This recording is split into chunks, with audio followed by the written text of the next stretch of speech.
No more puppet you. You and Puff Pooh? No, I don't really rock with him okay, like that. damn, all right. Elon Musk running Twitter.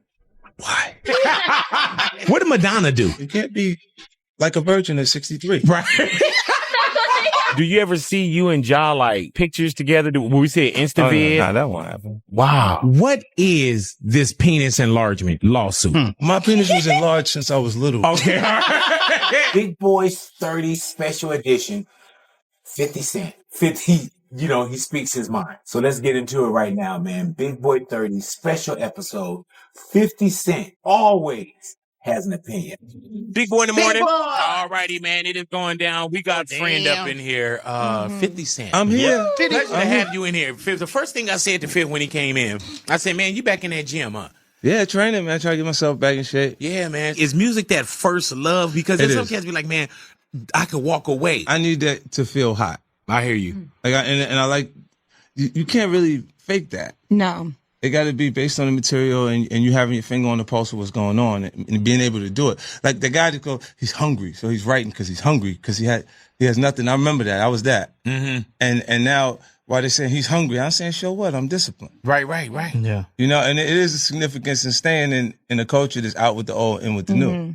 Like we watch now, the guys will happen before, the hit will happen before they meet the label. When we talk about like social media and things like that, and you being up for every fight, there's nothing not that either embarrasses you or like, okay, the penis enlargement lawsuit, I would have disappeared. No, look, man. I don't know what this is. You can't disappear. See, when they do First off, what is this penis enlargement lawsuit? Well, it's somebody from a Medi spa that I had got a facial at the spa. I was there with the girl. Because your skin does look good. Go ahead. I'm trying to get it together. Yeah, so I'm getting the facial because I'm waiting on her. She doing what she doing, right? And I took the picture with her, and then she puts it up when she says something about penile enhancement. Oh. You see what I'm saying? Like, it's not, bro, that's defamation of So character, you just a whole taking bunch a of stuff. picture, but you there getting a facial, but then she almost adds it to penis enlargement. Yes. Wow. But you didn't get your penis enlarged from her. My penis was enlarged since I was little. Okay. So why is it important to go back and get like a slander or defamation of character or whatever this falls under? It sends a message to the public not to do it. And it's cool. We can go do that until they really wish they didn't do that. Right. You know what I'm saying? Like they meant. So this isn't about money. It's principle too. Like, you ain't gonna do that. The money, then the lawyers. I spend millions of dollars anyway every year. Bro, how much have you spent on lawyers since you've been in the game? I spent $23 million. This isn't just a rap rivalry. It's a high-stakes power struggle layered with controversy, secrecy, and a demand for justice. 50 Cent, the mogul who rose from the streets to the boardroom, is taking direct aim at music titan Diddy. And make no mistake, this conflict is far deeper than it looks. Hey, man, that's what somebody wished that they won in the lottery. Damn. And I give it to the lawyers to defend myself at points because I get the lawsuits, whether they pro me or other things that I got to deal with. Have you ever gotten something where you was like, man, this could end me? Nah, not really. You know what's ill is I get into these situations and a lot of it is, I look at it like it's the cost of business because it's frivolous stuff, but you still have to pay, if you want the best attorneys, you pay big money. So We are in a genre where we are here today, gone tonight. yeah. You know what I'm saying? Why do you think that 50 Cent is so damn relevant I love post the first album? And you know what I'm saying? Or I think, look, our culture loves things that are damaged. And at that point, I was probably the most damaged thing that they've seen. So when you come through and you say you're going to get rich or die trying, they love things that won't be able to sustain its position regardlessly. Like they get there and their own flaws of character will destroy them if you give them too much. You know what I mean? And that, it's interesting to watch. Like, it's like that you go, yo, the craziest things work. Like gold all in my grill. Like the Trinidad James thing. You look and you go, this is a real person. It looked like the character from Martin. right? Right? All right, here we go. Renee, mark that one down. No, but it was real. That's Here we go. the way it looked. And we appreciated it. We liked it because it was like, yo, look at this. Why do you think we liked you? Was it because the shot 9 times? And coming in with all of that baggage. With right. Everything that, everybody was still on the street. But then when we're finished, when we're done with that, why? Big, the guy that got shot 9 times, album says he's going to get rich or die trying, and everybody involved is still on the street. I hear you. Think it's possible he died trying? That's the highest stakes you can have. Mm-hmm. Is this so-called entertainment game? Did you come in thinking about like the hustle game as well, the dope game that did like, man, this is easy for me? In the beginning, but there was always things that I couldn't understand that was happening. It was like, I couldn't manage the artists. Mm.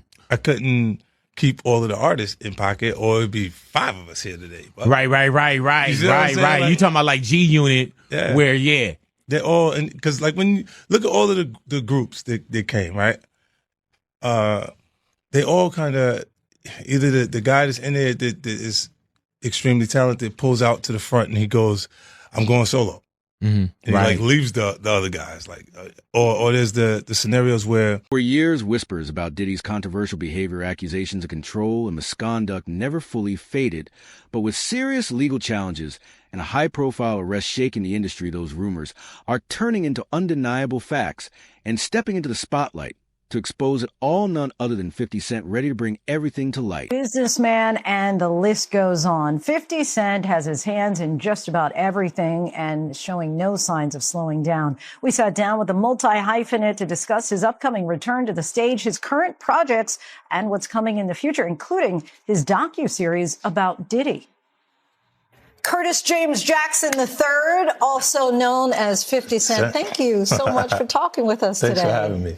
So let's start with 50 Cent, because I read that the name originally was a metaphor for change, and also from a Brooklyn bank robber in the 1980s. Yeah, well, street guy, yeah. Okay, and so what was that change metaphor that you were thinking about so early on?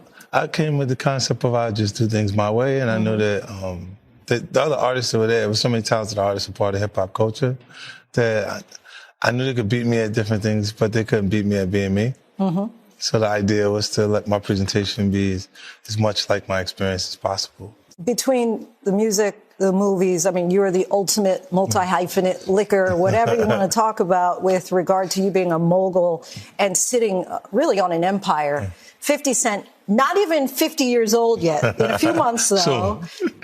Did you expect this much so soon? Well, no, I just wanted the music to be a success initially. It's always, my goals change. I think when people are ambitious, they go into an endless tunnel. And you just got to prepare to go with them on that journey if you make a connection with them. But it's always a new goal, or always something new that pops up that it kind of consumes my interest. The Humor and Harmony Festival is quickly approaching. G-Unit Productions just announced in Shreveport, Louisiana. Here's a guy from South Jamaica, Queens. Why do it in Shreveport? Well, tax incentive. Oh, okay. Right. Okay. But you have said that this is not just business. Yeah. What do you mean beyond that? Well, for me, it's exciting. It creates the legacy. You know, I mean, like, these things will be here longer than I will. You know, like I'm particularly in the premium space, I like to see my people in the premium light, you know, so I want to create stories and tell them on the highest level. When did you realize, Power started in 2014 just as a series? Mm-hmm. Was there a moment where you thought, this is taking off, it's become an entire universe? Season 3. What happened in season 3? They would accept the cast without me. See, ahead of that, the major platforms that we would market and promote the show on wouldn't take the cast if I wouldn't be available to be on the show with them. So as it started, season 3, it started to feel like we were taking off because they was hot enough. They were excited enough about the cast without me. And then, look, in television, you don't need a star. Television makes stars. You need talent on television programs. Are you going to keep expanding that series? Yeah, well, this was a few more. The origin story will be coming shortly. And then I have so many new projects in the works. I got like 41 shows across 10 different networks. So they'll be seeing me. We're throughout the world, Diamond Center. I mean, there's so many movies, documentaries, docuseries you're working on. Den of Thieves 2 coming out January 10th. How do you decide which projects you want to work on?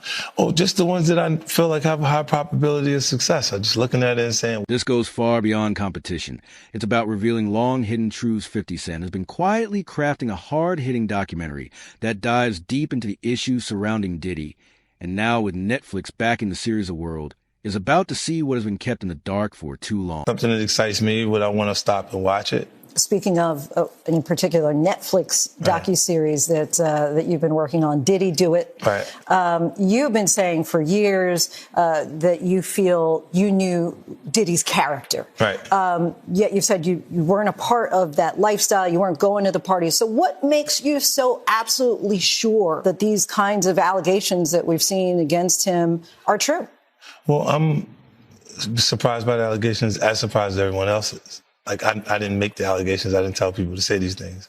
It comes out, I see it in the news like everyone else. But I did feel uncomfortable with the way he would present the idea of going to these projects. To come party with me. Yeah. And then that swayed me away from it. Just that alone. So you didn't realize as much stuff has come. Like, when I seen today, it was allegations of 3 men that said he drugged them, and it's a long time, to be honest with you. Like, when people don't remember being violated for 20 years, it makes me feel a little hard. What are your thoughts on the allegations against Jay-Z? That was interesting. When I was saying things, not knowing exactly what I was saying, but I was going, where's Jay at? He's mad quiet. Like while the Puffy thing was going on. But it's obvious now that his team was being made aware that he was in those allegations also. So I hope it works out, because with his family, the things that go on internally, those accusations are crazy. Let's go back to the music. Residency in Vegas the week of New Year's in the club. What can people expect? Excitement for me, from my perspective, because I get a chance to do things production-wise that I wouldn't be able to do on a traditional tour. Like, I can build things that I can't tear down and build again and tear down and build again, to make excitement in the room. You have so many songs to choose from. How do you select which ones are going to go into the residency? That's difficult. That part, I got to go through, because some things I get comfortable performing them, but people are listening to the other records because in the sequence on the album, it's not that way. And I have to adjust that myself. Like, even the new record that just came out, I'm going to put that into the residency. So, do you have a favorite song? No, it's not a favorite. Sometimes the things that are oddly successful. Your last tour that you did was called The Final Lap, but it really wasn't The Final Lap, was it? I may do a stadium tour. Okay. May? Yeah. Or is it already in the works? Well, it's in the works. They start putting together territories. They want it to come back. But I won't do the same type of arenas I did last time. If it's not the stadium, then I'll just go home. Do you enjoy the live crowd or the music aspect of it, or do you prefer being in the studio acting? I really enjoyed the tour this time. This last tour was cool. And it was because I didn't have the pressure of releasing the album before it. So I wasn't doing so much new material that I had to concentrate on that while doing the show. Like, it was like, I know everything, all of the words are ready. Let's go. Let me just figure out what's physically happening during the show, and let's go. So television, they said they're on strike, and I said I'm on tour. Smart. So you have options. All right, 50 Cent, we thank you so much for your time. Really appreciate it. Totally. Appreciate 50 Cent for that conversation. If you can't wait until a possible stadium tour, tickets are available for his Planet Hollywood residency in Las Vegas, going from December 27th to the 31st, and then 2 more days. Timing couldn't be more crucial. Tiddy's arrest has thrown a harsh spotlight on long-buried allegations. And now former associates, past security members, friends, and others are stepping forward to share their stories many had tried before, only to be ignored or silenced. But with 50 Cent's platform amplifying their voices, they're finally ready to speak out about what they claim to have witnessed and experienced. His attorney filing a letter to the judge to dismiss the rape lawsuit against his client, citing an NBC News exclusive that found inconsistencies with the accuser's story. You should always advocate for yourself. It comes after our interview with a 38-year-old mother from Alabama who accuses Sean Diddy Combs and Sean Jay-Z Carter of raping her when she was 13 years old. She asked us not to reveal her identity. What made you want to come forward? Because I think that I've been quiet long enough. She says that she went to the MTV Video Music Awards in 2000. The woman says she spoke to Combs' limo driver, who offered her a ride to an after party. She says at the party she spoke to musician Benji Madden and his brother. I'm talking to Benji Madden about his tattoo. It's the Last Supper.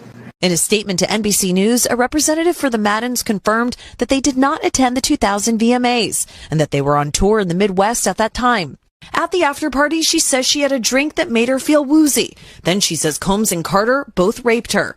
She says she ran to a gas station where she called her father, who picked her up. We rode home in silence. She didn't ask me what happened. In an interview with NBC News, her father said he could not verify the claims. I feel like I would remember that, and I don't, he said.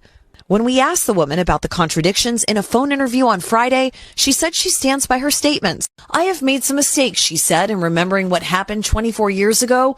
Honestly, what is the clearest is what happened to me. In a statement to NBC News, Sean Carter said, this incident didn't happen. True justice is coming. We fight from victory, not for victory. A representative for Combs called the suit a shameless money grab. Is any part of you scared coming out against such powerful people? I'm scared of what could happen, but I'm more afraid of letting it eat me alive from the inside out. Chloe Malas, NBC News. Thanks for watching. Stay updated about breaking news and top stories on the NBC News app or follow us on social media. It takes real courage for these insiders to speak out. Many were once part of Diddy's trusted circle, where silence was expected and loyalty came at a heavy cost. But as more testimonies surface, that code is beginning to crack. 50 Cent's upcoming documentary will feature raw, first-hand accounts from former staff security members and others supported by expert analysis. In a powerful move, proceeds from the project will go directly to support survivors of difficult circumstances. A judge has denied another one of rapper Sean Diddy Combs' requests to be released on bail. I remember he's behind bars at the Metropolitan Detention Center in Brooklyn, waiting for his trial to get started next year in May. He's been detained for 2 months on charges of sex trafficking and racketeering, which he's pled not guilty to. Chloe Malas is following this for us. We were waiting for this decision. We got it in now. What do we know? All right. Well, it's 5 pages, and the takeaway here is that the judge is saying that no condition or combination of conditions will reasonably assure the safety of the community. And that was what New York prosecutors were saying. I was in court twice last week, and I listened to these prosecutors say that he was a danger to the community. And they showed that video, that surveillance video of him from 2016, brutally beating his then girlfriend, Cassie Ventura, saying that he has a propensity to violence, and that alone is a reason why we cannot agree to the proposed bail package. Now, his team had offered $50 million, a home of his in Miami as collateral, and they said that he would live in an apartment on Manhattan's Upper East Side, monitored by 24-hour security, that he would only talk to his attorneys, that he would only have, certain family members on a pre-approved list, and that, he would actually be under stricter conditions than he is at the jail in Brooklyn. But clearly,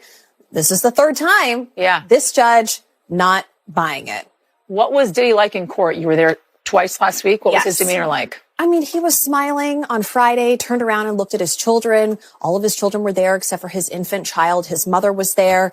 He looked a little thinner. He looked a little worse for wear. But he has seemed upbeat and positive. And a few days earlier on Wednesday, so a week ago today, his legal team had a win, because his team was able to say that New York prosecutors wrongly obtained 16 pages of notes from his jail cell during a routine sweep, that it had his defense strategy, it had witnesses that they planned to call at the criminal trial in May, and the judge agreed that those should have been protected under attorney-client privilege. So there was a feeling today among reporter friends of mine and people in the building here that, maybe there's a chance that the judge, given he's taking several days to think about this, he asked for both sides to write a letter, that he might release him. But this is the third time. His team, we're waiting for a response from them, from his legal team. They could appeal again. But we were talking to Danny Savalos earlier, and he said, they would have to propose something new and different to potentially be successful for a fourth attempt. Chloe Malas, thank you for being on this for us. Stepping back, the allegations against Diddy paint a troubling picture